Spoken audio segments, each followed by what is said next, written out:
Welcome to the Hashimoto's Doctor Podcast. You're now part of a growing community of people determined to take their health back through education and self-empowerment. But because of the healthcare system today, we don't have access to the types of healthcare that we want. So we have to do things differently. We've got to do things smarter, and we do that by becoming our own advocates. This podcast will give you the perspective and thoughts of one of the world's leading Hashimoto's doctors. So let's get started. Hey guys, Dr. Shook here. I hope you're doing well today.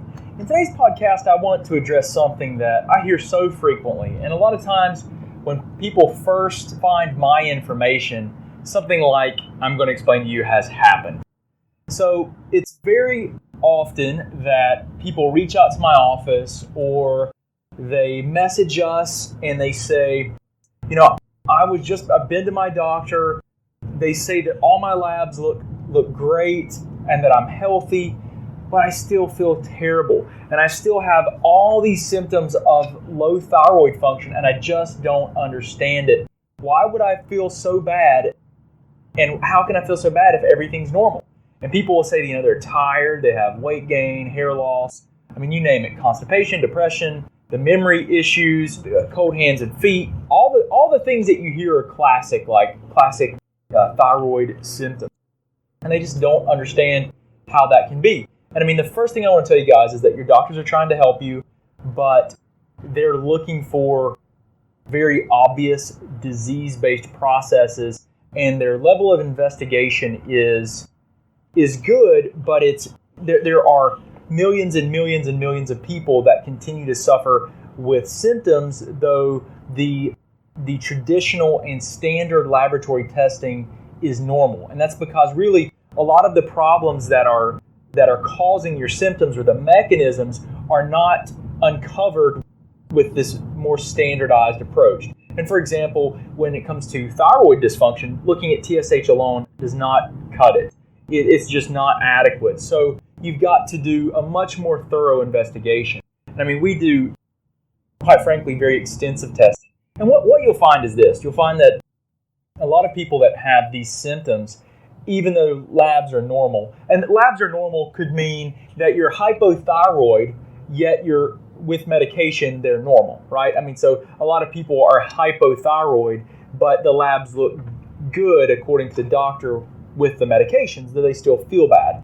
And what just comes down to, guys, is there are other mechanisms. There are problems. Listen, you can break down the hormonal problems into 4 different general areas of dysfunction. And so let's talk about, let's say it's thyroid. Though your labs are normal, the TSH is good, the doctor says everything looks wonderful, but you still feel bad. So this is where it breaks down. There's either one of these generalized categories, and there are multiple mechanisms through which you'll find problems here. So production of your thyroid hormone, transportation of your thyroid hormone, sensitivity of your body to your thyroid hormone, or detoxification and breakdown and clearance of your thyroid hormone.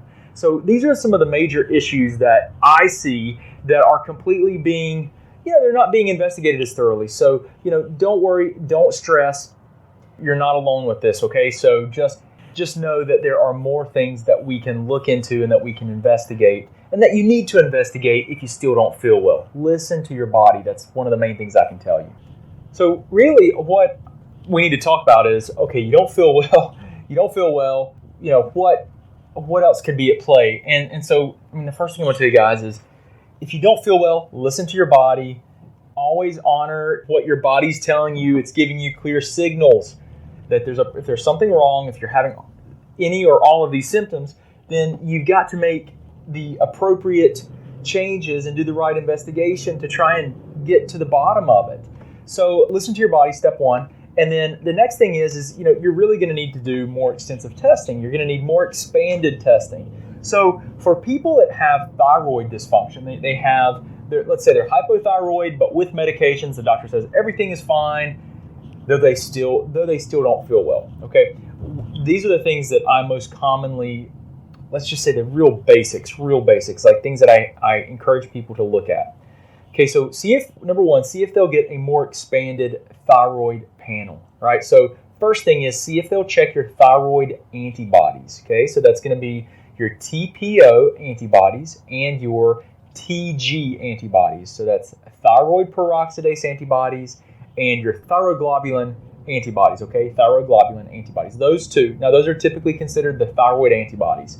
See if they'll check that so you can get screened for Hashimoto's is an autoimmune thyroid condition. It's the most common cause of hypothyroidism. And if you're autoimmune, then the approach changes. But it's also very helpful because it gives you, with Hashimoto's, that there are other things that you can do to help yourself. And then there are other problems that are more commonly associated with Hashimoto's, like inflammation and inflammatory levels. So, step one, see if they'll do a little bit more expanded panel, looking at thyroid hormone or thyroid antibodies, not hormone antibodies. Thyroid antibodies is a great first step. The next thing is see if they'll look at your thyroid hormone levels. Now, I like to see total T4, total T3, free T3, and reverse T3. And if you can get them to do this one, T3 uptake. Those are great because they give you so many different indications of what's going on.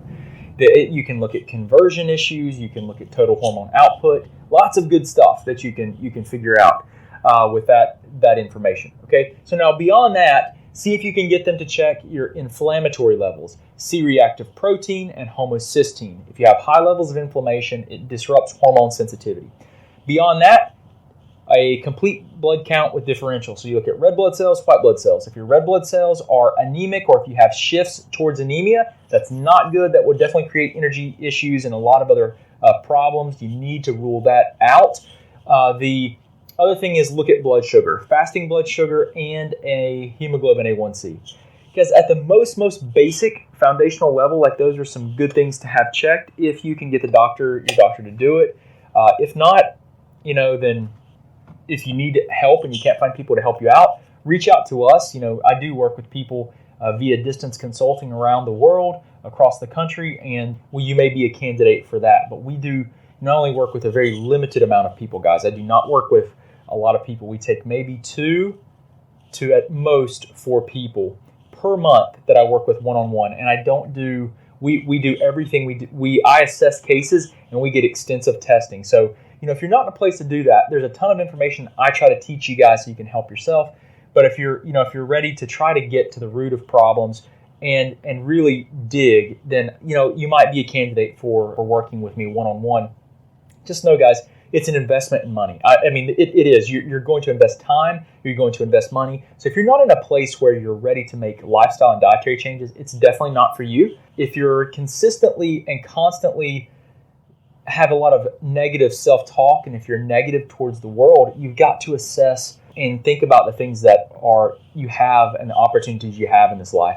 And you've got to come from a place of gratitude. Like I don't want to say I don't work with negative people. It's not about that. It's really about your perspective and your willingness to try and improve yourself and to change your frame of mind and your perspective on things. Because negativity and certain mindsets will produce increased stress and cause increased stress, which will change your stress hormones, which is absolutely manifests itself hormonally in the body and can impact your ability to recover or not with a lot of different any health issues. So that's really, really important. And then you've got to also understand that a lot of the things that we do, insurance companies don't cover it. They don't consider these things medically necessary because they follow guidelines that look at surgeries, procedures, and medications as the primary answers to the problems. And we know that that's not the case for a lot of people that have these issues. So you're not going to have insurance coverage for these things. But all I can tell you is that you've got to be your own advocate, guys. I don't know what else to say. You've got to be the person that cares the most about your health, and you got to continue learning. And so I'm glad you're trying to learn more and more so you can better be your own advocate. That's one of my missions is to really help people to become more involved in their health care and be more active as a participant rather than just a bystander and being told to do things. So anyway, I hope this helps you guys out. I appreciate you hanging out with me today. I hope it's added some value and perspective on what you might want to consider if you still feel bad, though you've been told your labs are normal. And if you need help, guys, don't hesitate to reach out to us. I appreciate you guys so much. If there's anything that we can do for you, please let us know. If there's anything that we can do better, please let us know. Please do share our podcast, and if you don't mind, review it for us. And if you have any constructive criticism, please reach out to us directly. and we will do our best to make it right and to improve. So I appreciate you guys so much. Hope you have a wonderful, wonderful day. Talk to you again soon. Thanks. Thanks so much for listening. We hope you enjoyed hanging out behind the scenes with Dr. Shook. You can also talk with and learn from Dr. Shook through Facebook Live on our Facebook page at the Office of Dr. Brad Shook.